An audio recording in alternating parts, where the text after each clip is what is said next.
Kita lanjut dulu ke box selanjutnya, nomor berapa Bang Fadli? Nomor 7. Nomor 7, kita buka. Di balik nomor 7 ada FOMO. Nah, kita langsung saja ke Bang Antoni. Bang Fadli, ini kan udah dari tahun 98 di DPR. Kira-kira hal apa yang mau Bang Fadli lakukan kalau misalnya Prabowo menjadi presiden ataupun ya apa yang bisa jabatan yang ingin dipilih dan ingin dilakukan? Sikap pribadi ini Sikap, ya. Bagi saya ini mengalir gitu. Semua ini tidak ada yang tidak ada rencana, ya kalau kita lihat rencana Tuhan gitu. Oke, silakan Mbak Shirley. Ada satu istilah begini Bang, bahwa usia dan masa seseorang dalam partai politik itu ada batasnya. Ya. Alasannya banyak, bisa karena kebosanan, bisa karena tidak diakomodir lagi, bisa karena berbeda pendapat, dan lain-lain. Mengingat banyak sekali pendapat di luar sana yang menjadi liar menyebutkan Bang Fadli dan Gerindra ini sudah kurang harmonis begitu. Kalau bahasa pantunnya gini, sungguh aku tidak apa-apa, asalkan kamu tetap bahagia. Bang Fahri sudah bikin partai Gelora, yakin nih Bang Fadli tetap setia di Gerindra. Gimana itu Bang? Kan lagi ngetren ya.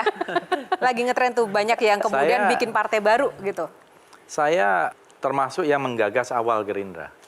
Saya membuat juga manifesto perjuangan Partai Gerindra. Bagi saya Gerindra ini adalah bagian dari sebuah wadah perjuangan. Jadi bukan tujuan perjuangan, tapi wadah perjuangan. Apakah nanti kita akan melihat hasil perjuangan kita? Belum tentu. Bisa saja kita hanya menjadi satu stepping stones atau menjadi batu loncatan dari perjuangan itu. Jadi menurut saya ya itulah bagian dari wisdom kita untuk melihat bahwa tidak semua yang kita perjuangkan itu kita bisa melihat hasilnya. Nah, oke, Gitu. ngomong-ngomong soal perjuangan juga, banyak kemudian para pemimpin yang juga sudah berjuang. Bang Fadli menjadi saksi mata dari 98 sudah di parlemen ya, kalau nggak salah ya Bang ya? Ya waktu itu saya menjadi anggota MPR 97-99. 97 sampai 99. Nah, dari beberapa presiden yang sudah dialami, yang paling ideal menurut Bang Fadli siapa sih? Kalau saya sih, saya melihat semua presiden itu ada plus ada minusnya dan pasti ada kekuatannya, ada kelemahannya. Tapi kalau saya ditanya di antara itu siapa, menurut saya bagaimanapun peran Pak Harto itu luar biasa. Pak Harto, yang paling ideal. Yang paling ideal bisa kita lihat tentu dari apanya? dengan segala catatan juga ya. Gitu Nah, ya. Bang Fadli to the point aja nih.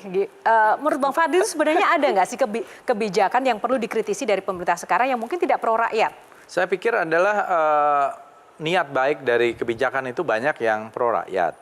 Tapi dalam Wow, seorang Fadlizon lebih ini ya sekarang tapi yang manis implementasinya, gitu. implementasinya kadang-kadang tidak sesuai, gitu. Ini ya, misalnya kita lihat di dalam mengurangi kemiskinan, dalam soal subsidi, prakteknya juga saya kira belum sesuai atau belum sesuai dengan apa yang diinginkan, gitu. Bidang apa sih yang paling menonjol untuk Indonesia sekarang yang memang belum sepenuhnya pro rakyat atau belum oke gitu? Ada beberapa hal yang saya kira perlu ada, misalnya perbaikan-perbaikan, misalnya prioritas untuk bagaimana pendidikan dan kesehatan itu sangat penting ya. Dibandingkan misalnya dengan infrastruktur tertentu. Misalnya yang penting apa, yang nggak penting apa sih Bang Fadli? Ya kalau kita lihat adalah ya.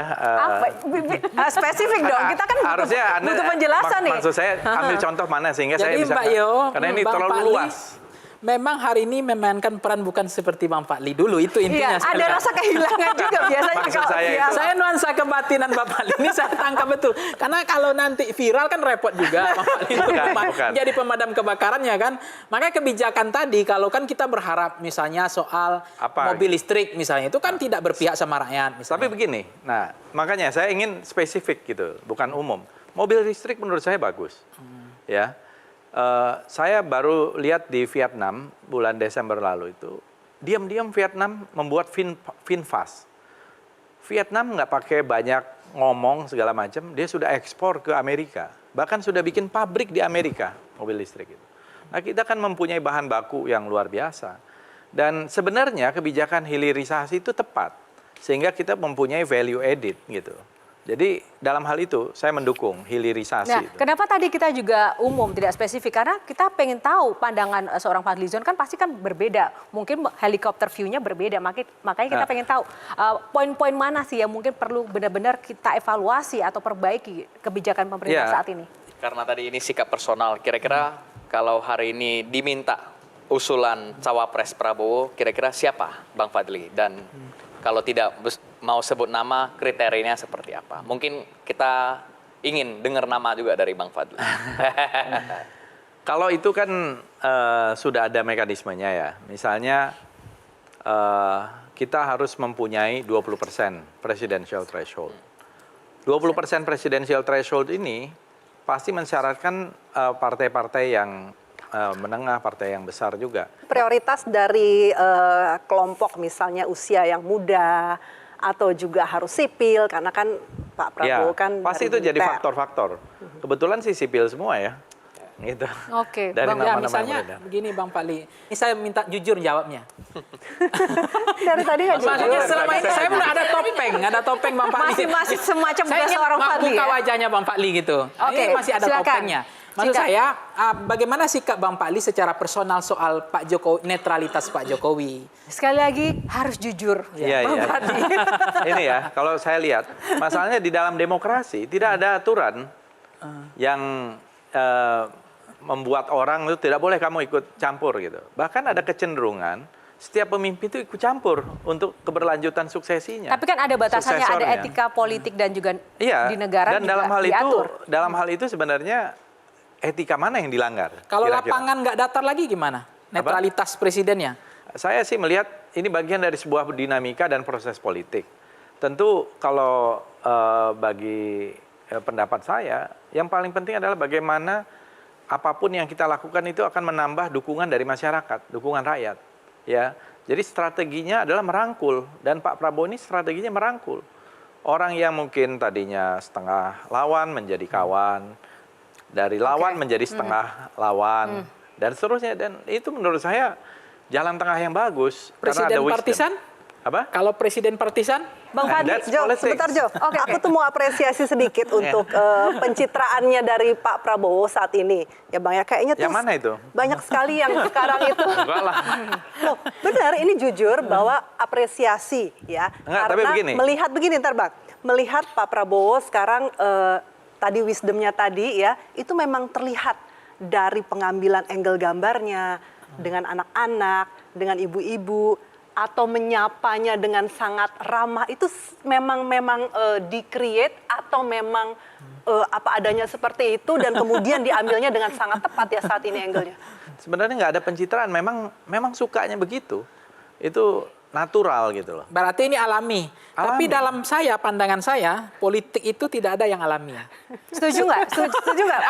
Ada desain, ada arsiteknya. Enggak, itu tidak sepenuhnya salah, tapi maksudnya tuh desainnya desain apa. Tapi ketika desain personal, kalau desain untuk pemenangan dan lain itu pasti harus ada strategi, harus ada taktik ya. Tapi dalam kepribadian orang ada yang suka dengan pencitraan, ada yang terlalu pencitraan gitu ya. Siapa dan Bang yang dibuat-buat. terlalu siapa? Ngomong-ngomong Ya, yang terlalu siapalah pencitraan. itu kita lihat. Semuanya ini Oke, diatur, diorchestrated. Nah, Pak Prabowo itu, saya jamin itu nggak bisa diorchestrated kayak begitu, nggak bisa. Dari semua tokoh-tokoh atau presiden yang paling pencitraan siapa? Kalau menurut Bang Fadli? Nggak, pencitraan itu bagian dari proses politik kok. Nah, iya makanya nggak apa-apa. Yang paling pencitraan siapa? Kalau dari semua pemimpin kita sampai saat ini? Ini nyari musuh ya. Oke, baik, tepuk tangan. Terima kasih. Kita akan masuk ke box selanjutnya, Bang Fadli. Biar nggak ada musuh, kita buka box selanjutnya. Box nomor berapa? Nomor 5. Nomor 5. Kita buka box nomor 5. Play or pass? Pas kali ya. Oh, pas. Berarti, itu tadi karena nggak mau cari musuh, kita lewati saja. Baik, tepuk tangan lagi boleh. Nomor berapa selanjutnya, Bang? Nomor 2. 2. Kita buka box nomor 2. Diet. Ya, Bang. Sebenarnya ini cukup benar-benar membuat terkagum ya. Saya mengikuti Bang Fadli dari dulu sampai sekarang. Kenapa baru sekarang terinspirasi untuk melakukan diet? Enggak, sebenarnya kita kan semakin usia bertambah gitu ya. Jadi kalau terlalu berat, overweight, kemudian obesitas, ya, nambah penyakit itu mengundang penyakit lah. Jadi saya sampai pada satu kesadaran udah waktunya harus dengan segala macam cara ini harus turun dan terutama untuk kesehatan sih. Untuk kesehatan, Shirley mau tahu pendapat Shirley tentang hasil diet Bang Fadli gimana? Wah, luar biasa. 32 kilo ya Bang? Ya totalnya 35 lah. 35 totalnya itu dalam berapa lama Bang kalau boleh tahu? Dalam 7-8 bulan gitu. Wah, luar biasa. Nah, tadi kan katanya ada kesadaran, ada awareness, ada turning point tertentu nggak Bang? Apa sempat sakit dulu atau karena orang-orang tersayang atau apa turning point sampai memutuskan itu? Sebenarnya turning point-nya karena kebetulan ibu saya tuh kan waktu meninggal tahun 2021 tuh juga karena komplikasi diabetes ya. Jadi berarti saya ada turunan gitu. Nah, jadi saya mau berusaha mencegah itu. Anthony, silakan Bang. Siapa Bang yang kasih ide untuk diet dan kira-kira tindakan diet ini alamiah dietnya atau ini agak ada tindakan? setengah ketok magic lah kira-kira. Boleh tindakan dibagi ya. resep ya? Nah, ini. Sebenarnya dari saya sendiri sih, karena saya merasa kok makin hari makin berat gitu, karena makannya makan enak dan lain-lain gitu. Jadi akhirnya sampai pada satu keputusan harus memulai dengan cukup drastik gitu ya. Saya paham sekarang, ternyata Bang Fadlizon ini tidak hanya diet kritik, tapi memang diet makanan. Jadi memang ini zona dietnya seorang Fadlizon kali ya. Tepuk tangan untuk Bang Fadli.